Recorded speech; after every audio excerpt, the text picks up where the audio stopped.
My name is Michael Guyot, publisher of the Lead Lag Report. Joining you there with Dr. Pippa Malmgren. I'm pretty sure Harold is your father. Maybe I'm wrong on that. I've actually tried to have him on a space. We have some technical difficulties, but I'm going to have him on at some point soon. But I know you've had a hell of a career, Pippa, but there's some people in this space who are not familiar with your background. So introduce yourself. Who are you? What have you done throughout your career? What are you doing currently? Sure. Hi. So I worked in the financial markets for a long time and ended up as the chief currency strategist at Bankers Trust, and then the deputy head of global strategy at UBS. And from there, I went to the White House. I was on the National Economic Council for President George W. Bush. And we had Enron and 7 of the 9 largest bankruptcies in American history in 1 year at that time. And then 9/11. So I worked on as well terrorism risk to the domestic economy.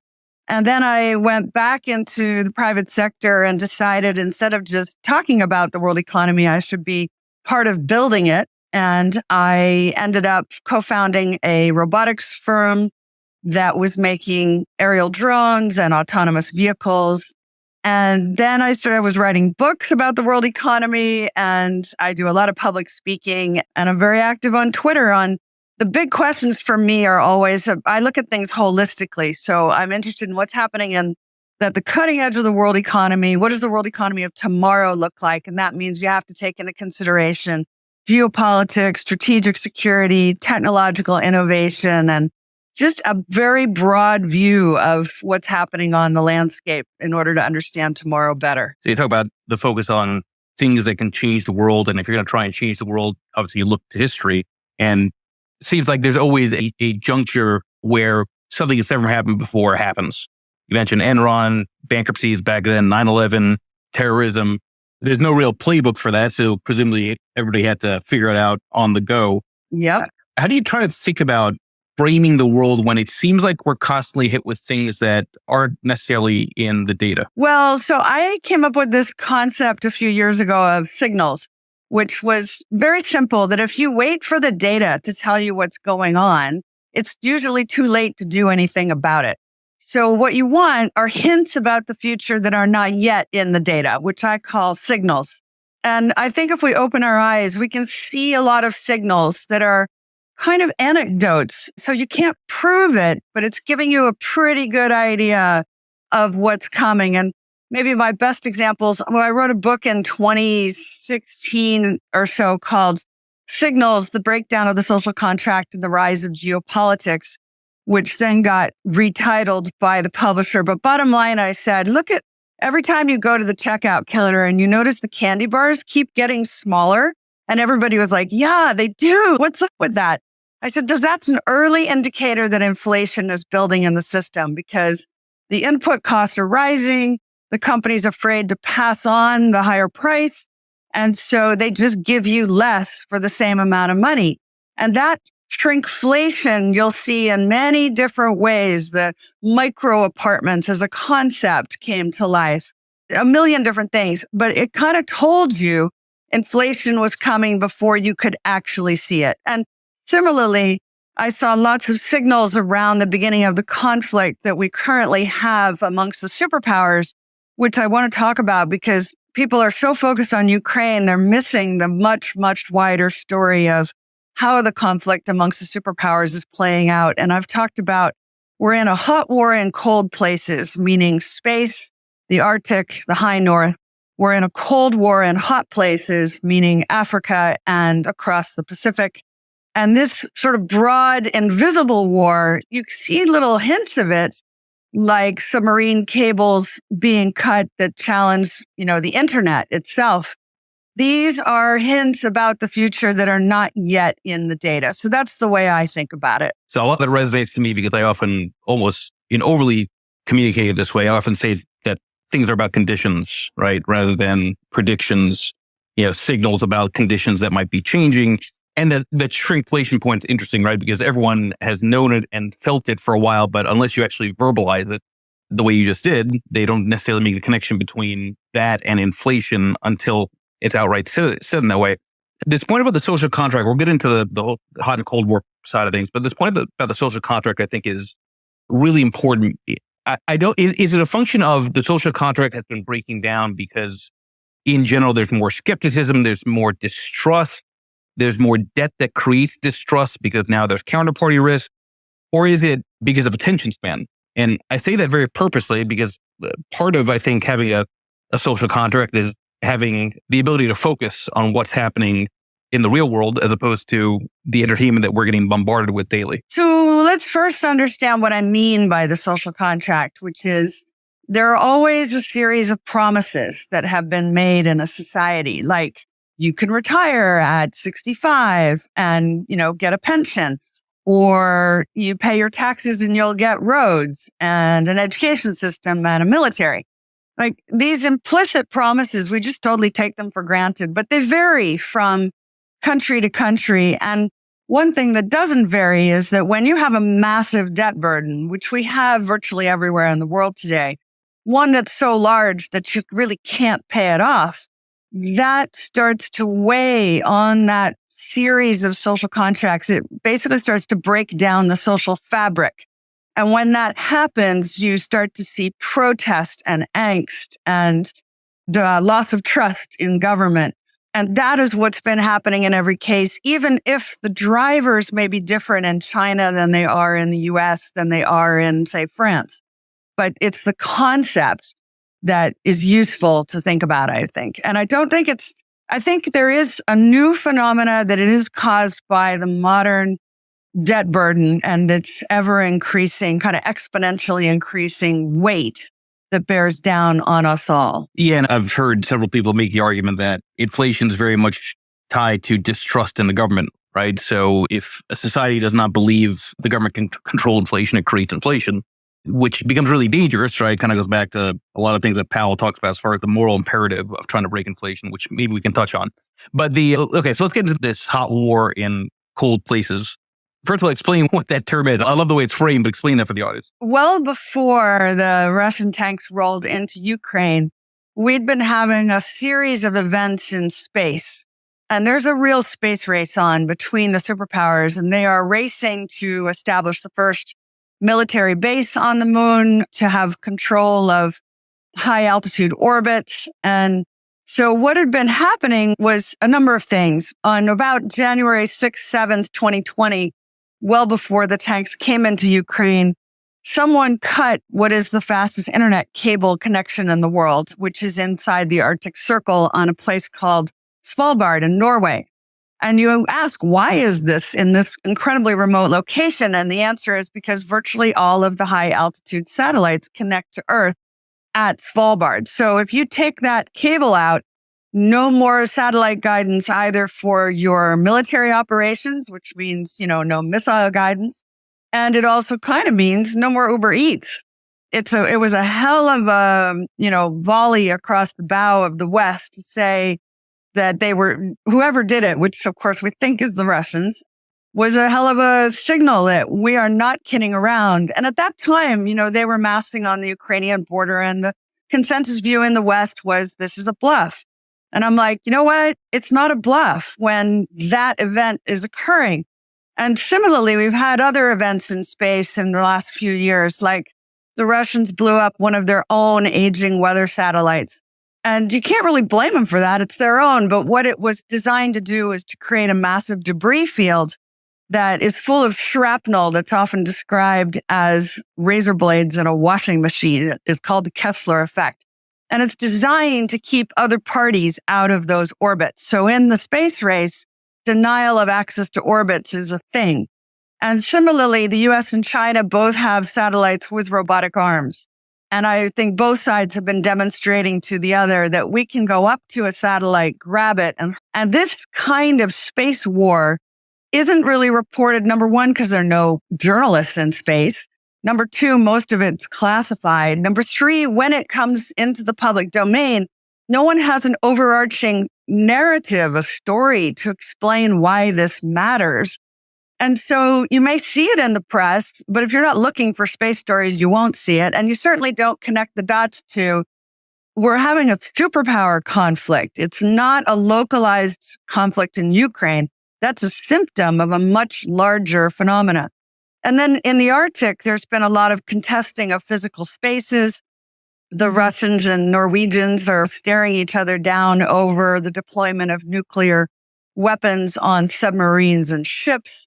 We've had lots of events in the high north, as I call it, which means really from Kaliningrad north, which is part of Russia. And now I've further talked about events a bit further south, like the Sulwaki Gap. But the north and the high north was not on people's radar screen.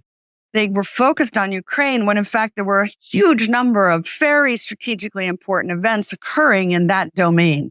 So that's the hot war in the cold places. And then the Cold War in the hot places, we're seeing more clearly now, where you see the Wagner Group very active all through Africa, but particularly across what they call the Sahel, which is the Sahara countries, where they've been behind a number of coups and challenging existing governments. And all of that is about getting access to cash flows, resources that are needed to conduct the events in Ukraine. And yet we don't connect the dots on that or understand that that's part of the reason Crimea is so important, because that's one of the critical entryways for the African cash flows to enter Russia. And then finally in the Pacific, and General Milley, the chairman of the Joint Chiefs, has said we're in the midst of an insignificant military buildup in the Pacific. And he's totally right about that. The U.S. is building new military bases in case Guam was ever damaged, and frankly, because it's behind the times. So there's a huge new military base going in at Tinian, which is an island on that same island chain. The Chinese are reaching to islands like the Solomon Islands, cutting military deals with them. And so, yeah, we have a huge military buildup happening in the Pacific that's not exclusively about Taiwan, but about something much broader. And when you take all of that into consideration, this is why I've argued for the last couple of years, and I know it sounds dramatic, but hear me out, that we are already in World War III. But the good news is this war has been taking place principally in domains the public cannot see. It's happening principally through technology, and it's also not in the main, other than Ukraine, involving humans battling on the ground. And maybe this is, if you're going to have a world war, this is not the worst way to have it. But failing to recognize that you are in the midst of a conflict that involves more nations than were involved at the height of World War II, then you are clearly misunderstanding what is the nature of the geopolitical situation we are actually in. Yeah, and I guess it makes sense that mainstream media wouldn't necessarily emphasize the space war side of it, because it's like a video game that's not impacting people. It's fantastical, and I don't obviously you're much more well versed than I am, but it's one of those things where I don't people would think that impacts their day-to-day lives until you have something like an Uber Eats, like you just mentioned. That's why I say Uber Eats. Then they all go, "What? Are you serious?" And I'm like, "Yeah.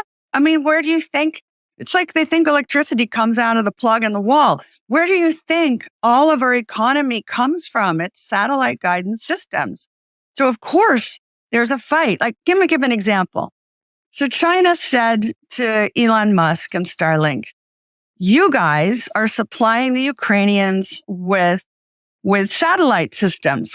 And we consider that to be a military effort.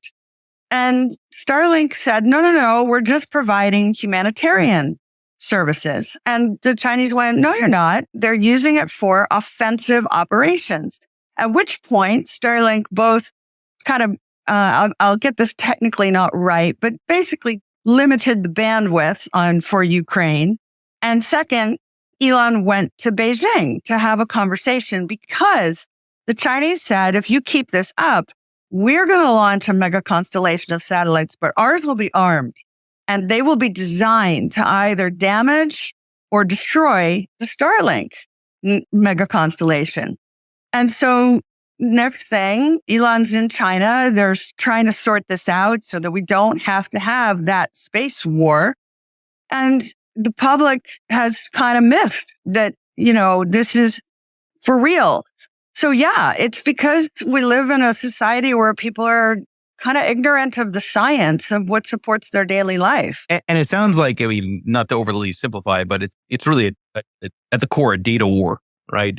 In terms of all this, and that also has other implications. I mean, I've had some people that talk about how, for example, the data collected from TikTok is used to manipulate a younger generation to maybe have certain political beliefs or certain leanings in the way they think about the world. Yeah, it's a crucial point. This is about bits and data and who gets to gather it from where. I mean, the Ukraine war is our first digital war. And that doesn't mean there aren't human losses.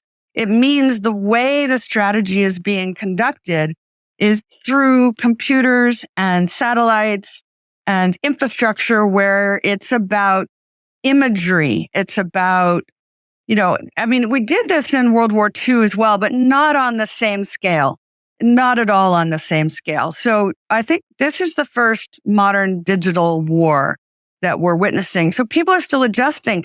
I find on these Twitter spaces, so often people are talking about World War II tactics, like where are you going to move the tanks? But the real issue is that Russia has shown us that you can weaponize food and energy.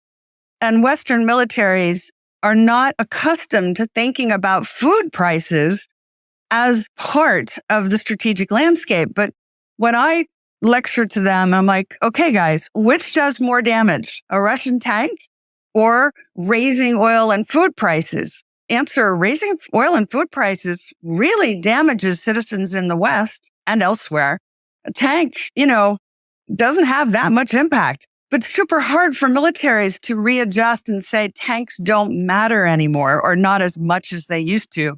But commercial food prices do, right? It's just a different way of thinking. And we haven't really modernized our strategic thinking to keep up with technology. I love that point, right? There's sort of this embedded mindset around you need more weaponry rather than maybe reallocating those resources that are creating the tanks and weaponry to deglobalization, to having things more within our own borders. Yeah. It's military doctrine, nothing for. Our military doctrines are not keeping up. So again, Russia and China have modernized their military doctrine to say pretty much anything goes.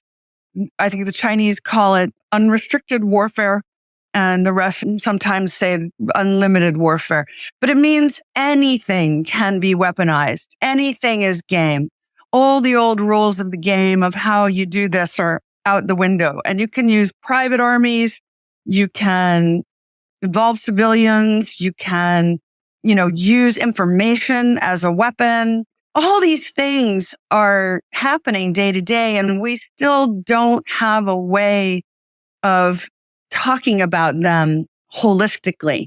We still view them as kind of aberrum, how wars are normally fought. You mentioned Cold War in hot places, particularly Africa, and a lot of people that note that it's increasingly having more influence on Africa for a lot of reasons, relative to the West.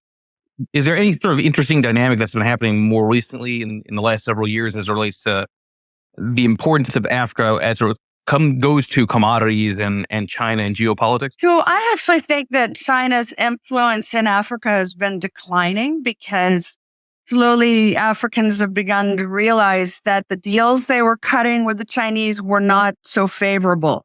So, 10, 15 years ago, the offer was from China, we'll build you a port or a road or a railway link if you give us access to whatever commodities are, whether that's gold or, foodstuffs or whatever that might be. We'll do a trade. And so you give us 30 years worth of whatever that food is, and we'll build this thing for you. And then what happened was they said, well, but you also have to help us finance this. So you need to pay us up front for that port. And then was the port built well? Was it built with lots of steel or just with concrete? Well, it turns out in many cases it was subpar construction standards. So it starts to crumble in 3 years, but you still owe them 30 years worth of, your best fruit. And people started to go, wait, this is not working. And then lots of the debt started to come unstuck as these countries couldn't pay the Chinese. And when China went to take possession of the port in, oh gosh, I'm just not remembering his name. I think it's Uganda. No, sorry, in Tanzania, the port. And they went, well, now it belongs to us because you've defaulted on the payments. And everybody went, wait a minute, you can't take physical possession of a nation's only, international point of contact. And China went, well, yeah, you can, because that was the deal. And so there's a reluctance now. However, China still has built much of the physical infrastructure. And the deal between Russia and China is that the Russians, particularly the private armies, Wagner Group, they guard those facilities and get paid a fee for that service. And China provides the facilities. And so then the question is, how do African nations feel about the Russian presence? And the answer is some of them are loving it and some of them are hating it. And there's a split. And it's not a coincidence that the U.S. has increased its physical presence of special operations folks in Africa very, very dramatically in recent years. But nobody describes what's happening in Africa as a fight, a third-party proxy fight between the U.S. or NATO and Russia. But I think that is what is occurring. Speaking about special operations, that's maybe a good transition to something you talk about, which is the Oppenheimer problem, which is actually really interesting in the way you frame it. But explain what that Oppenheimer problem is. Because I think this actually becomes really intriguing in terms of hit us from out of nowhere that nobody even has any awareness of. Yeah. So for those, you've all probably seen the movie by now, Oppenheimer, about the Manhattan Project and the rush to build the atomic bomb so that we could bring World War II to a close.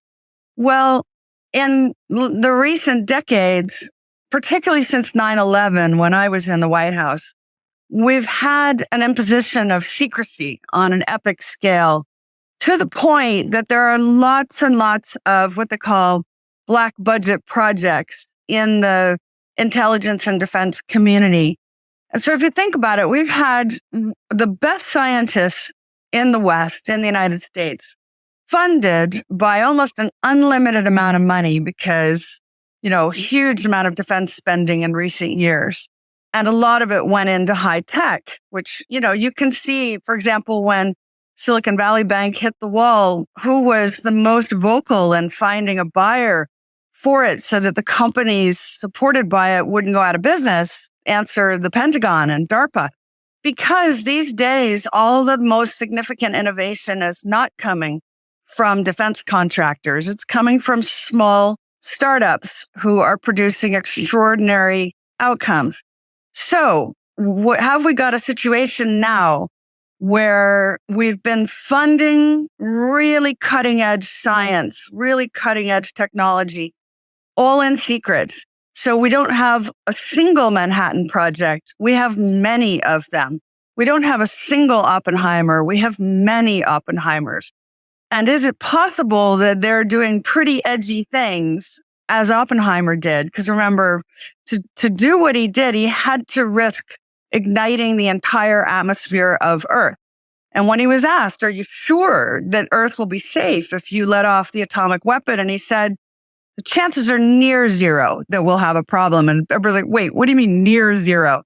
The answer is that's what you do at the cutting edge of science. You take these risks because the reward is so high, but what's the cost? And so today, I just wonder, how much money has gone into secret research that, of course, the other superpowers are aware of.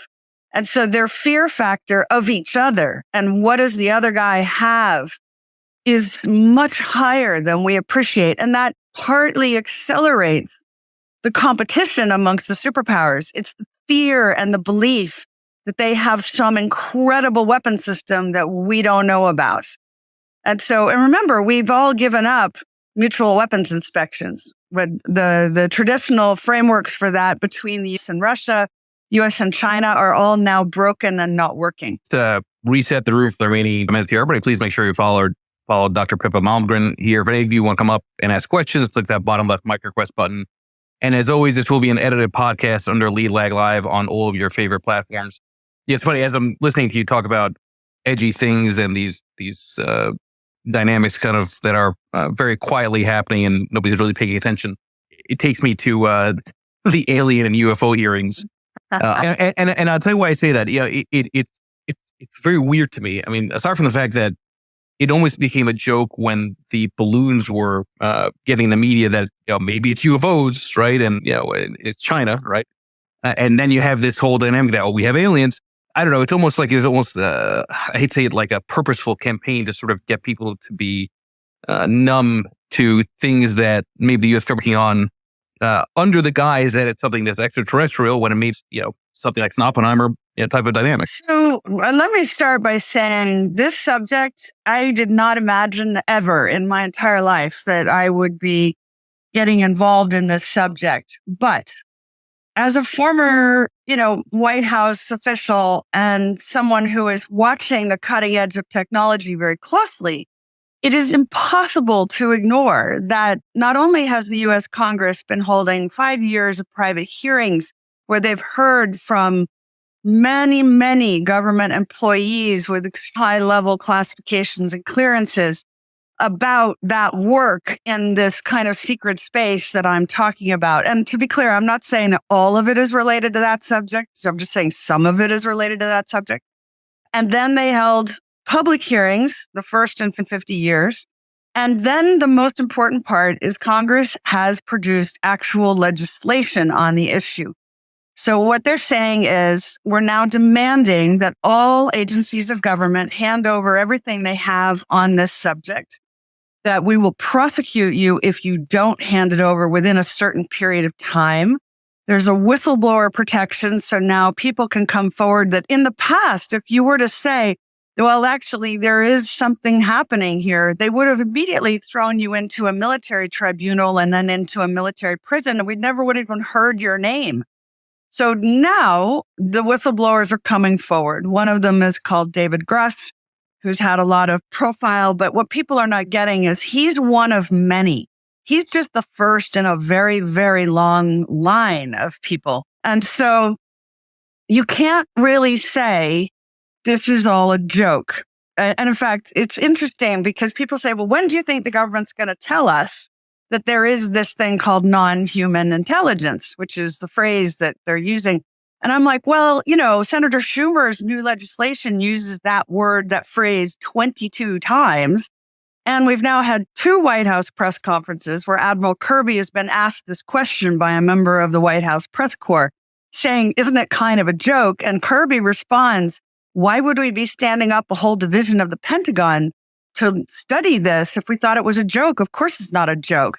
The Air Force has said UAPs are real. We are coordinating with the Five Eyes allies on this subject. They are global and worldwide. NASA gave a press conference, which was so boring, everyone nearly died of boredom listening to it. And then they dropped one little thing, which was UAPs are real. And just to finish on this, now we have our top Navy pilots, our top gun instructors who are triangulating on the phenomena using a variety of different modern sensor systems. They're using FLIR cameras, they're using infrared, they're using radar. They have multiple sets of highly experienced pilot eyes. And so no one can say this is your imagination because we have the data that shows it's cross-triangulated by these sophisticated sensors. And Ryan Graves, who I think is a very, very commendable person, who is one of our top fighter pilots and who has led the way on this, he said, look, we see these things every single day off of both coastlines of the United States. And they move at speeds we can't explain. We have the proof now that we're not imagining it. But if we take this to the Pentagon, they're going to say, you guys have lost your marbles and ripped your pilot's license from you. So instead, he cleverly decided, let's approach the Pentagon and say, this is a health and safety issue for our most expensive, most sophisticated pilots and aircraft. That they can't ignore. And so that was the beginning of all this bubbling into the public domain. Now, is this what they call, Project Blue Book, which is government is all making this up in order to distract the public from many other things. I personally can't see how that's possible because there are many, many other sources of data and information about this that don't coincide with that possibility. But is it possible that it's both real and governments making stuff up in order to, muddy the waters? Yeah, sure. So look, this is a very complicated space. But when I hear the U.S. Senate say, as Senator Gillibrand has repeatedly said, given that we are in this geopolitical environment that I've described, we're effectively in World War III. We have the Chinese sending aerial devices over the United States, and they are followed by 3 unidentified aerial phenomena, anomalous phenomena. We can no longer say, sorry, I don't know what it is. She's like, you have to give me an answer. Now, I don't care if you tell me it's the Russians, you tell me it's the Chinese, you tell me it's non-human intelligence, whatever. Let's get an answer. And if that means bringing science to this, then let's do it immediately. And I think that's the right approach to this subject. So nobody is saying we know the answers, but we are getting people with extremely high clearances and incredible life experience telling us things. And the question is, why are we so quick to say this is ridiculous when the White House is saying it's ridiculous to think that, given that we are doing all this work on the issue? So something is going on. And I think it's a test of our curiosity. I personally think if there is something to the non-human intelligence, that is this the way we want to begin a conversation with a higher intelligence, is to shoot at it? Like, there's some human questions here. And how does humanity want to progress into this tricky space is, I think, a valid area of inquiry. The science question, is it real? And the human question, how do we contend with whatever this is? Yeah, I mean, if we're already in World War III, you don't want War of the Worlds at the same time. Exactly. Right. But okay, but hold on. So it doesn't sound to me like there would be ever an end under that sort of way of thinking about where we're at currently. I mean, if we're in World War III and it's largely data and technology and things which are not human conflict, there is no end to that, is there? Well, you would have said that about the introduction of machine guns, aircraft for warfighting. I think there is always an end. And in fact, my dad was an advisor to 4 presidents and many prime ministers, and he was in the room during the Cuban Missile Crisis as one of the key advisors on the actual nuclear weapon systems and their trajectories. And so he and I have talked a lot about this, and that the way these things always end is the same. It is inevitable. It always ends in a hug. And I mean an actual hug. And you see this, like the image of Brezhnev and Nixon hugging, the image of Gorbachev and Reagan having a huge hug. And you're like, oh my God, they are. But it's impossible. You can't imagine the leaders of Russia, China, and the United States today having a hug. But I could easily imagine their successors will. And the reason is because once you really get up close with the possibility of a nuclear exchange, basically everyone always loses their nerve. They don't want to destroy the planet. They don't want to never see their loved ones again. They realize the consequences are so enormous. And so what's your only option at that point? It is to find a solution. And I do think that the tougher the rhetoric gets, the more contentious it gets, the more we hear of the potential for nuclear threats. We start to hear China saying, no, we don't want to have that happen. Let's talk constructive negotiations. Well, what does that take you to? It takes you to a hug.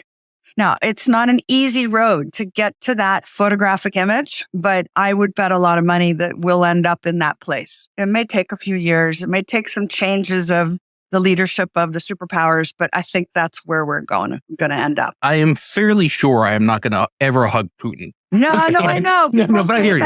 I know. But, if you knew that that solution would bring an end to the hostility, question is, would you do it? Not publicly. But actually, that is a good transition to another other area that you wanted to focus on, just the idea of ending conflict. And yet you had brought up this idea of why Ukraine and Taiwan get resolved together. So I think most people contextualize the two as being separate. But it sounds like there's something that you're seeing that could resolve it all at once. Yeah, they do. Well, because of course they look at Ukraine as a freestanding thing that gets resolved on its own merits. But once President Putin started threatening nuclear weapons and the Chinese came out and said, no, we're not comfortable with that. Then China began to emerge as a peace broker in this process.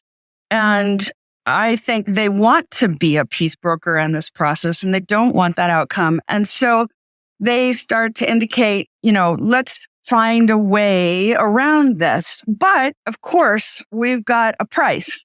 And their price is they want some resolution on Taiwan and some other issues that are important to them. So it's a kind of like, we'll help on Ukraine if you give us something on Taiwan.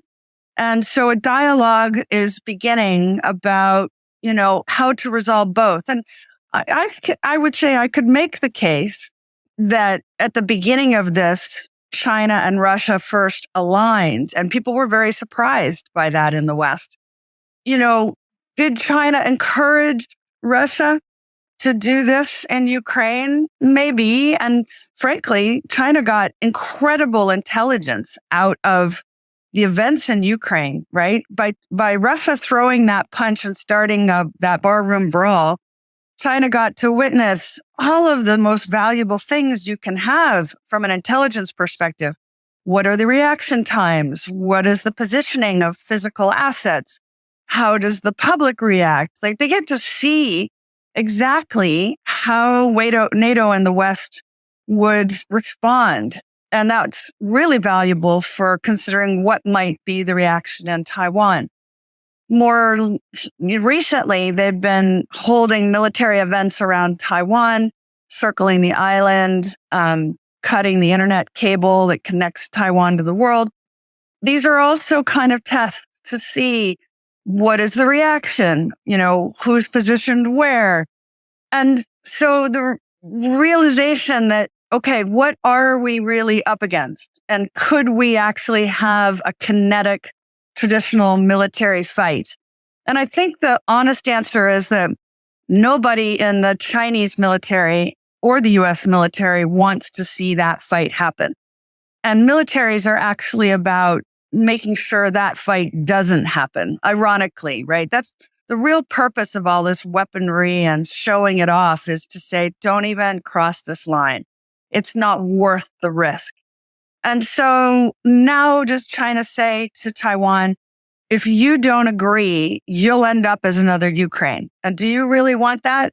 And so is it a way of putting pressure on the Taiwanese to come to an accommodation? It serves that purpose, whether or not it was intended.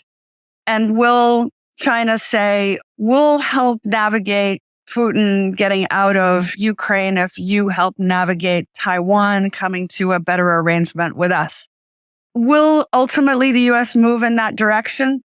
It comes down to the question, are Americans willing to go to war over Taiwan?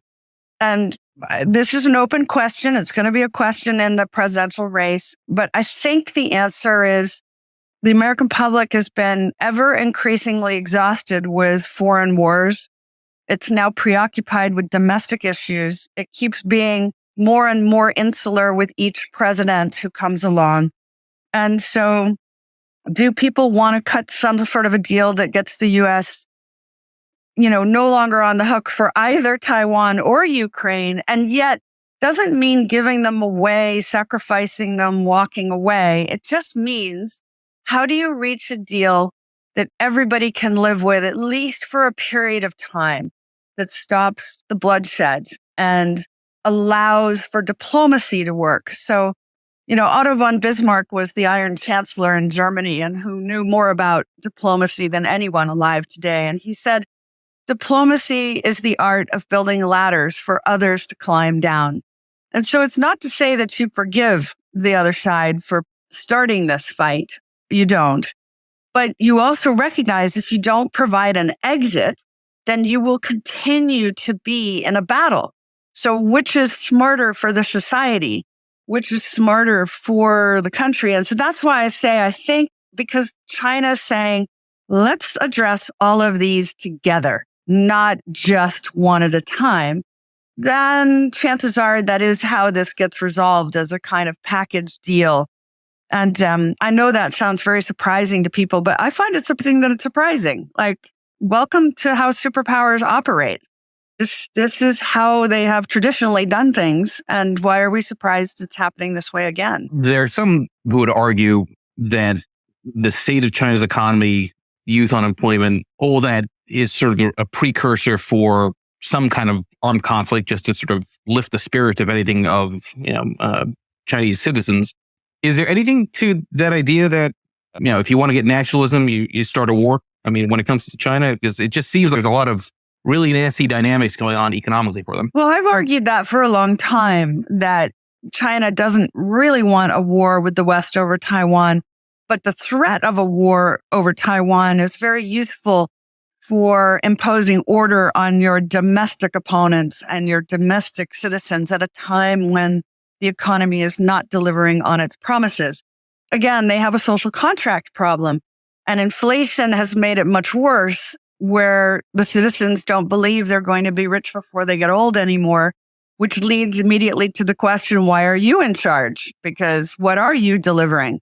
And this is why we see Xi gathering the forces of power in China more aggressively, eliminating his opponents, making the intelligence services and the military more independent of the and the political constructs, and reporting to him personally, not to the state.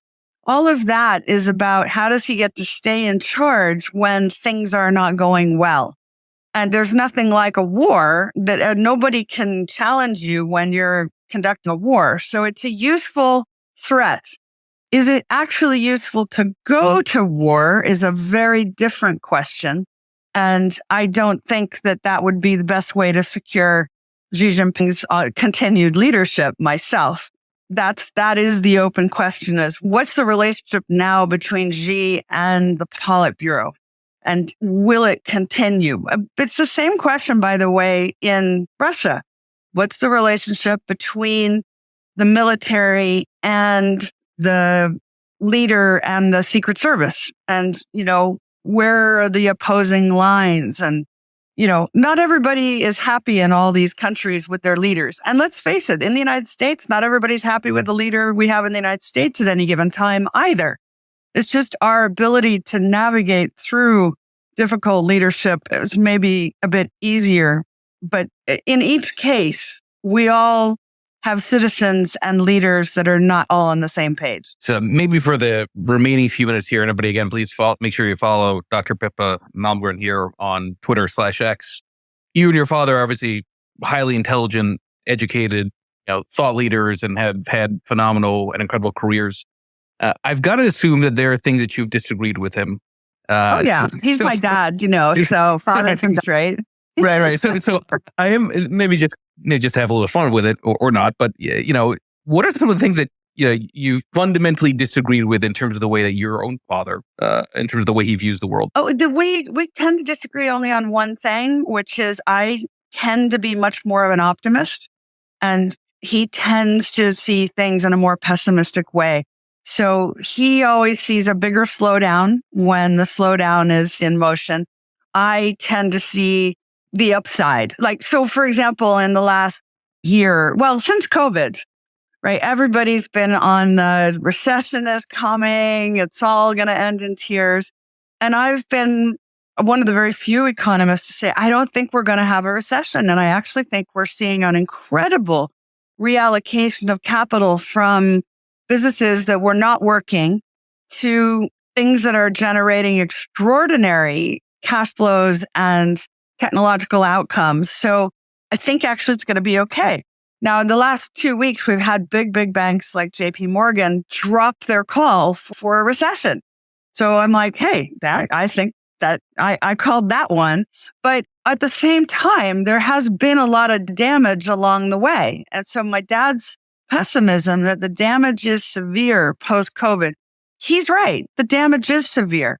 I tend to focus on, yeah, but you got to kill the stuff that's not working in order to create the stuff that does. And I'm more optimistic about that upside. So usually it's about angle and timing more than anything. I think it might also have to do with age. Right. I think Jody's right. I mean, really in fairness, right? I mean, older people tend to be more pessimistic, more down. I mean, younger people tend to be more optimistic. Maybe, I don't know. But we always have wonderful conversations, and we should get him on. He's a wellspring of knowledge and historical perspective and insight. He's incredible. He's on at Hal's Rethink on Twitter. Yeah, he's on my list to try back. I had started a space with him, but there were some technical difficulties. Oh. Pippa, for those who want to track Mirror Thought, kind of learn more about how you view the world, where would you point them to? So I write a column on Substack under Dr. Pippa's Pen and Podcast, which is where I sketch out these big concepts like the hot war and cold places. And then I'm very active on Twitter. I put stuff up on LinkedIn. I've got everything's under at Dr. Pippa M as my social media handle. Again, everybody, please make sure you follow Dr. Pippa here, and hopefully I will see you all later. And make sure you check out her Substack as well. Thank you, Pippa. Appreciate it. Great. Thank you.